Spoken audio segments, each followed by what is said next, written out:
नमस्कार, India voice देख रहे हैं आप और मैं हूं आपके साथ तुषार कुमार। तो वक्त हो चला है रिपोर्टर्स लाइव का, जहां दिन भर की तमाम बड़ी खबरों की जानकारी जो है वो हमारे संवाददाता ग्राउंड जीरो से आप लोगों तक पहुंचाते हैं। लेकिन सबसे पहले हम बात करेंगे हरियाणा पंजाब के शंभू बॉर्डर पर प्रदर्शनकारी किसानों को रोकने के लिए पुलिस ने आंसू गैस का इस्तेमाल किया। खबर पर ज्यादा जानकारी दे रहे हैं हमारे संवाददाता नितिन चौधरी।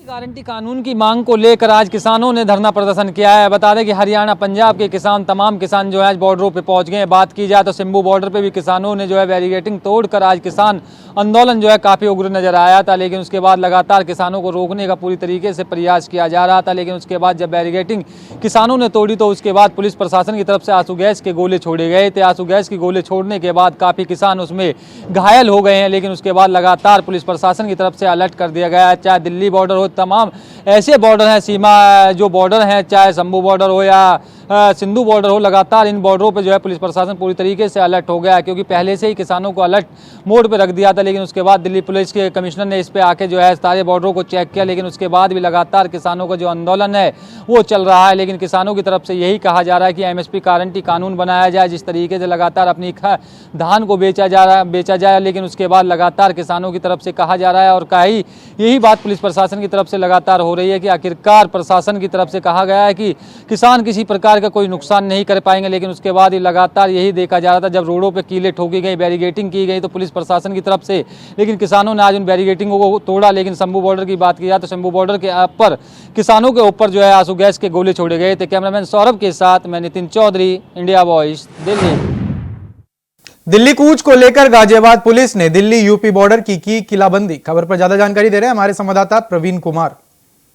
किसानों ने अपनी मांग को लेकर जैसे ही आह्वान किया दिल्ली कूच करने का, तो दिल्ली पुलिस और यूपी पुलिस भी सतर्क होते हुए दिल्ली बॉर्डर और यूपी के बॉर्डर पर लगातार बैरिकेडिंग कर दी। आपको बता दें, किसानों ने 12 फरवरी को एक आह्वान किया था कि हमारी मांगों को पूरा नहीं किया जाएगा तो हम दिल्ली यूपी बॉर्डर पर जाकर सीधा दिल्ली का संसद भवन का घेराव करेंगे। जिसको देखते हुए दिल्ली पुलिस और यूपी पुलिस ने गाजीपुर बॉर्डर को सील कर दिया है। दिल्ली में जाने की किसी को भी एंट्री नहीं दी जा रही है। पीछे पुलिस ने तार बंदी ऐसी कर दी है कि कोई भी किसान अपना ट्रैक्टर लेकर उसमें दाखिल नहीं हो सकता है। और पुलिस ने सीमेंटेड बैरियर लगा दिए हैं और ड्रोन कैमरे से लगातार यहाँ पर आने जाने वाले लोगों की नजरों पर निगरानी की जा रही है, ताकि किसान आंदोलन में कोई गलत आदमी न घुस जाए और इस पूरे आंदोलन को हाईजैक न कर ले, जिससे यहाँ पर कोई बड़ी दुर्घटना हो जाए। इसको लेकर गाजियाबाद पुलिस ने लगातार यहाँ पर ट्रैफिक पुलिस भी एडवाइजरी जारी करी है कि दिल्ली जाने से बचे, हो सके तो मेट्रो से जाए दिल्ली को। लेकिन गाजियाबाद पुलिस के यहाँ पर पीएससी और यहाँ पर वाटर कैनिंग की गाड़ियां लगातार खड़ी है। अगर कोई किसान दिल्ली गाजीपुर के बॉर्डर पे पहुंचता है, उनको रोका जाएगा। दिल्ली में किसी भी तरीके से किसान को प्रवेश नहीं दिया जाएगा। लेकिन एक तरफ किसान आंदोलन है तो दूसरी तरफ लोगों की जाम में फंसने की समस्या है। वही पुलिस भी लोगों को जाम में फंसाने के लिए अलर्ट दिखाई दे रही है निकालने के लिए, और उनको धीरे धीरे वहां से भेज रही है।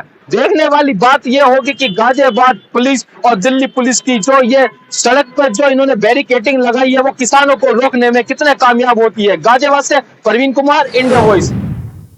दिल्ली के टिकरी बॉर्डर को पूरी तरह से सील करने का काम किया जा रहा है। खबर पर ज्यादा जानकारी दे रहे हैं हमारे संवाददाता अजीत कुमार।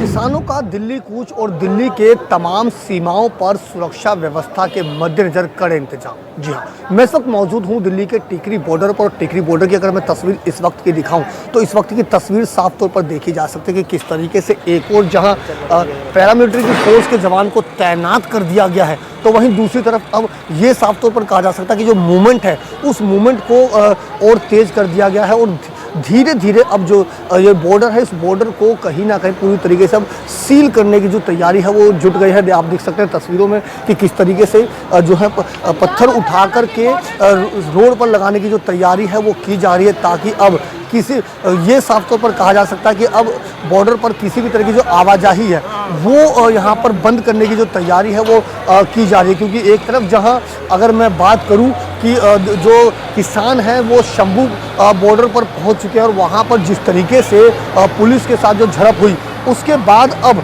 दिल्ली की टिकरी बॉर्डर पर मैं अगर बात करूँ तो अब धीरे धीरे जो बॉर्डर है उसको सील करने की जो तैयारी है वो पुरजोर तरीके से कर दी गई है। और यहाँ पर जो बॉर्डर से जो आने वाले लोग हैं और बॉर्डर पर जो जाने वाले लोग हैं उनको पूरी तरीके से यहाँ पर अब जो आवाजाही है वो रोक दी गई है। और कहीं ना कहीं मूवमेंट इतनी तेज़ मूवमेंट में साफ तौर पर देखने को मिल सकता है कि जो फोर्स है फोर्स को तैनात कर दिया गया है। कहीं ना कहीं जो मूवमेंट है मूवमेंट बढ़ा दी गई है। और इसी का परिणाम है कि यहाँ पर जो तस्वीर है ये साफ तौर पर आप देख सकते हैं कि किस तरीके से जो यहाँ अब धीरे धीरे जो नाकेबंदी है उसको बढ़ाई जा रही है और अब जो बॉर्डर है उसको सील करने की तैयारी जो है वो की जाए। यानी कहा जा सकता है कि अब जैसे जैसे किसान जो दिल्ली की ओर बढ़ रहे हैं वैसे वैसे यहाँ पर मूवमेंट ना केवल तेज हो रही है बल्कि जो फोर्स हैं वो भी एक्टिव मोड पर आ चुकी है।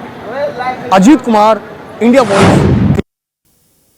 शंभू बॉर्डर के हालातों को देखते हुए दिल्ली के टिकरी बॉर्डर पर बढ़ाई गई है सुरक्षा। खबर पर ज्यादा जानकारी दे रहे हैं हमारे संवाददाता अजीत कुमार। किसानों के दिल्ली कूच को लेकर के दिल्ली हाई अलर्ट पर आ चुकी है। दिल्ली में सुरक्षा व्यवस्था के मद्देनजर जो इंतजाम है वो विशेष तौर पर देखने को मिल रहे हैं। जहां एक और जब किसान हरियाणा और पंजाब से निकले और शंभू बॉर्डर पर जिस तरह की तस्वीर देखने को मिली किसान और सुरक्षा एजेंसियों के बीच जो झड़प हुई उसके बाद दिल्ली में भी अब और अलर्ट मोड पर तमाम जो सुरक्षा एजेंसियां हैं वो आ चुकी है। और इस वक्त मैं मौजूद हूँ दिल्ली के टिकरी बॉर्डर पर। अगर मैं टिकरी बॉर्डर की अगर बात की जाए तो दिल्ली के टिकरी बॉर्डर को अब पूरी तरीके से यहाँ पर सील कर दिया गया है।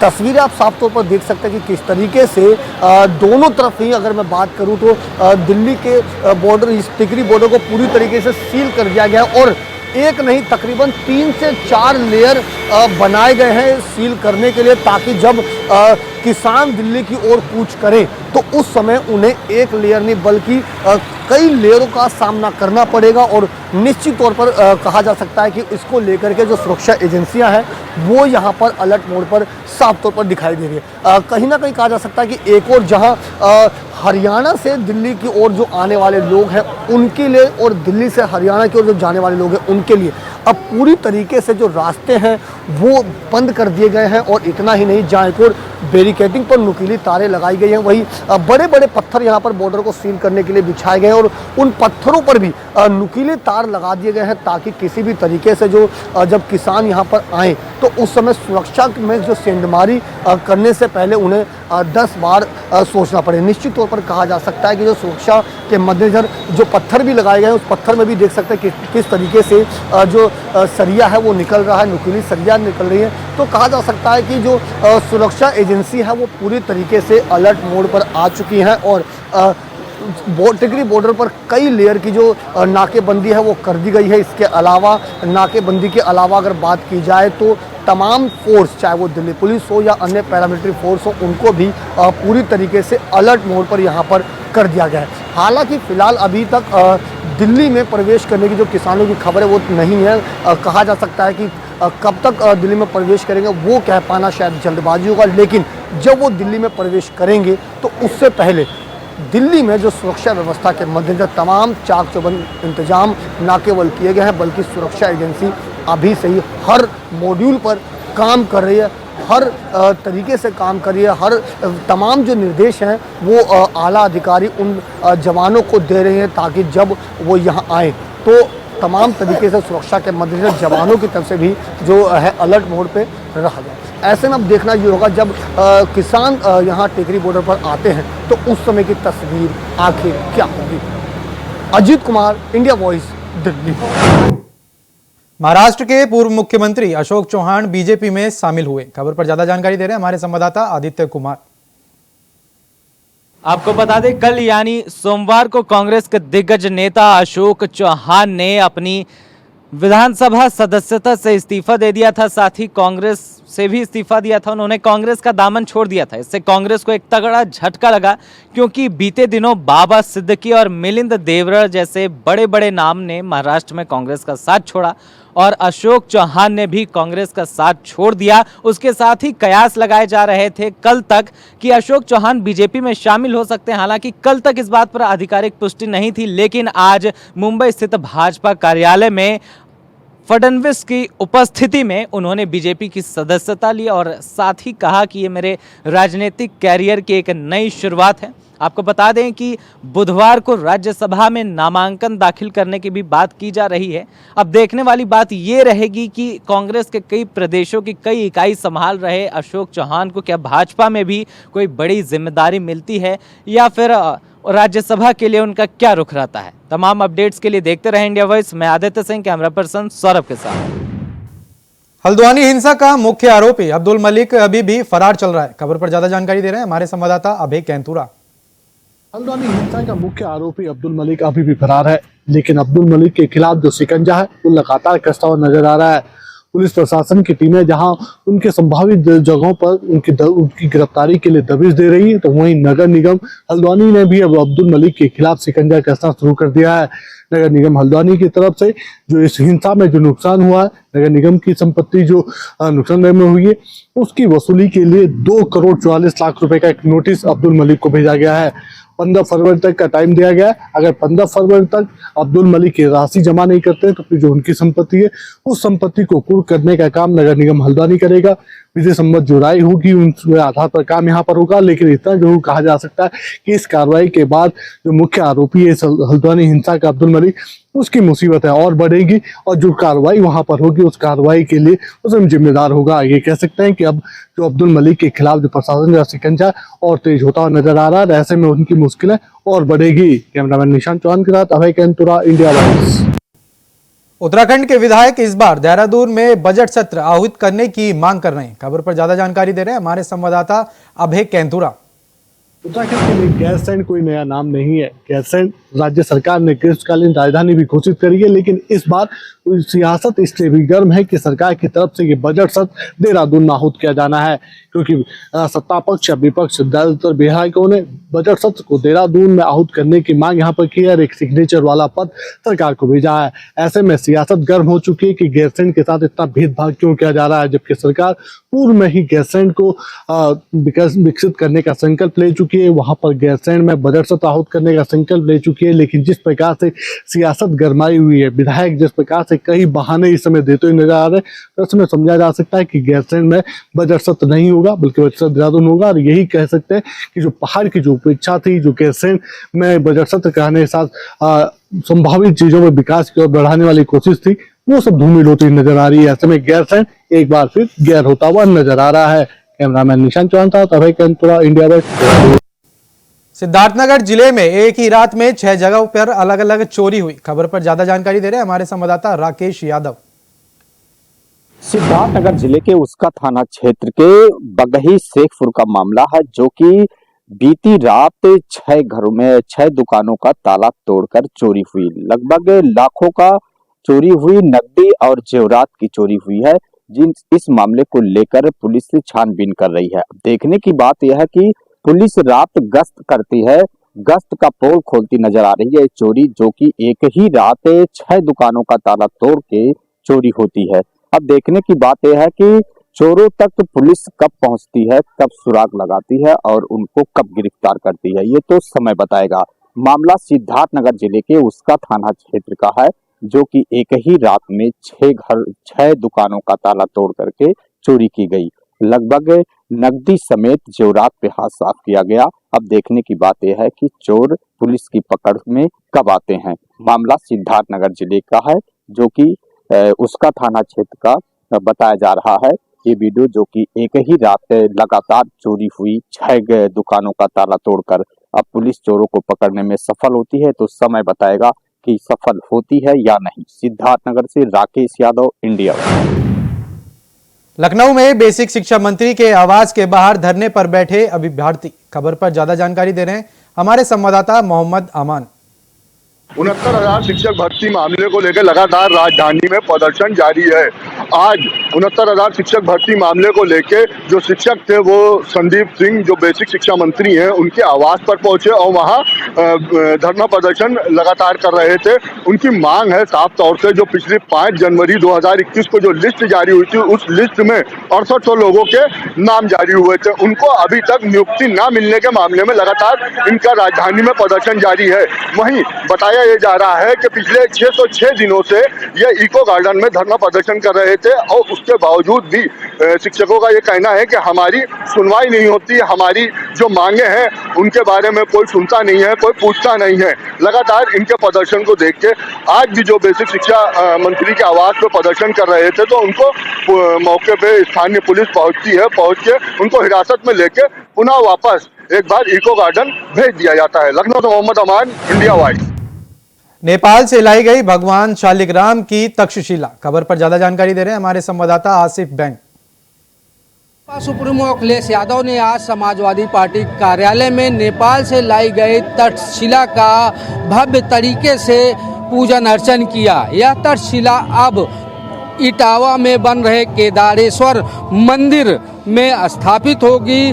कहा जा रहा है कि जिस तरह से आज भगवान श्री शालिग्राम की पूजा अर्चना की गई और इटावा में लाइन सफारी के पास बनने वाले केदारेश्वर मंदिर में स्थापित होगी, इसे ले जाने के लिए रोड शो भी किया जाएगा। फिलहाल आज सपा सुप्रीमो अखिलेश यादव ने साफ तौर पर संदेश दिया कि जिस तरह से बीजेपी श्री राम की शरण में है वह अब केदारेश्वर मंदिर में निर्माण कर केदारेश्वर मंदिर निर्माण कर उसमें भगवान शालिग्राम की मूर्ति स्थापित करेंगे। इससे कहीं न कहीं यह साफ तौर पर दिख रहा है कि अब सपा सुप्रीमो अखिलेश यादव भगवान शिव की शरण में पहुंच चुके हैं। हालांकि अब देखना यह होगा कि एक तरफ जहां बीजेपी भगवान श्री राम की मंदिर को लेकर तमाम तरह की बयानबाजी कर रही है, वहीं दूसरी तरफ सपा सुप्रीमो ने आज भगवान शालिग्राम की पूजा कर दी और यह संदेश दे दिया कि सपा भी अब आस्था के राह पर चल पड़ी। हालांकि अब देखने वाली बात यह होगी कि समाजवादी पार्टी सपा सुप्रीमो अखिलेश यादव द्वारा इटावा के लाइन सफारी में 10 एकड़ में बनने वाले केदारेश्वर मंदिर से लोगों की किस तरह विश्वास बढ़ता है सपा सुप्रीमो पर, यह देखने वाली बात होगी। कैमरा पर्सन राहुल के साथ आसिफ बेग, इंडिया वाइस, लखनऊ। रायबरेली में अवैध असलों का खुलेआम प्रदर्शन करने का एक वीडियो सोशल मीडिया पर वायरल हो रहा है। खबर पर ज्यादा जानकारी दे रहे हैं हमारे संवाददाता राजू तिवारी। रायबरेली में अवैध असलों के प्रदर्शन पर रोक लगाने में रायबरेली पुलिसिंग लगातार फेल नजर आ रही है। बता दें कि लगातार आधे दर्जन से अधिक युवकों के द्वारा ऐसे में अवैध असलहों से लैस होकर सोशल मीडिया पर वीडियो बनाकर वायरल किया गया है। ये ताजा मामला रायबरेली जिले के शरेनी थाना क्षेत्र के गोविंदपुर गांव के रहने वाले युवक बताए जा रहे हैं। बता दें कि बड़ा सवाल ये है कि क्षेत्र में ऐसे जो असलहे अवैध बन रहे हैं और युवकों के पास पहुंच रहे हैं, ये बड़ा सवाल है। कहां से अवैध असलहों की सप्लाई होती है? कहीं रायबरेली जिले में तो अवैध असलहों की फैक्ट्री तो नहीं है, ये भी सवाल खड़े हो रहे हैं। बता दें कि लगातार रायबरेली पुलिस के द्वारा सोशल मीडिया पर और मीडिया के द्वारा खबर चलाने के बाद ऐसे में युवकों को चिन्हित करते हुए उनके खिलाफ कार्यवाही भी की जा रही है। लेकिन बड़ा सवाल ये है कि जब ऐसे में प्रतिबंधित असलहों का प्रदर्शन युवकों के हाथ में देखा जा सकता है तो कहीं ना कहीं रायबरेली पुलिसिंग व्यवस्था पर सवाल खड़ा होना लाजमी हो जाता है, क्योंकि जब अवैध असलहों पर रोक लगाई गई है और ऐसे फैक्ट्रियों को छापेमारी करते हुए उनको बंद कराए गए हैं और उनके खिलाफ कार्यवाही भी की गई है, तो कहां से ये अवैध असलहे आ रहे हैं? कहीं सीमा पार से या ऐसे में रायबरेली में ही कहीं इसकी बड़ी फैक्ट्री तो नहीं फल फूल रही है? ये सवाल लगातार लोगों के बीच में खड़े हो रहे हैं।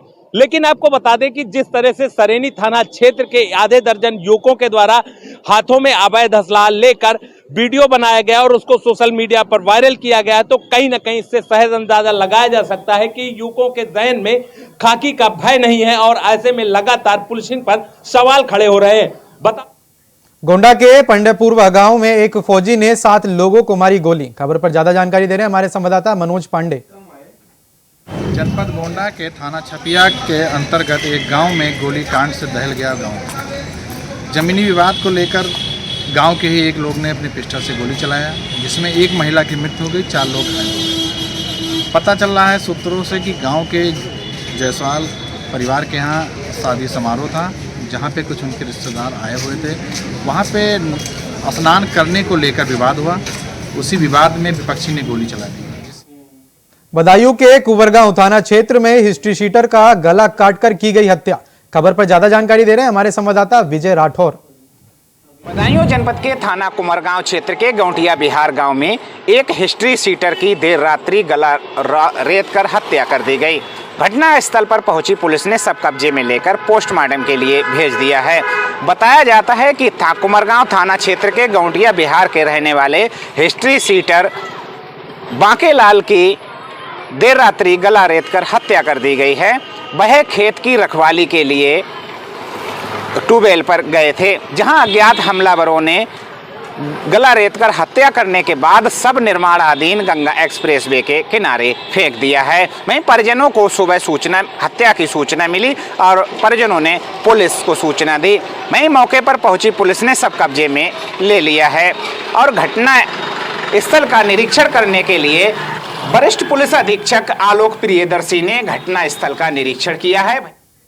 अलीगढ़ में बीजेपी नेता का जुलूस निकाला गया। खबर पर ज्यादा जानकारी दे रहे हैं हमारे संवाददाता मोहम्मद शाहनवाज।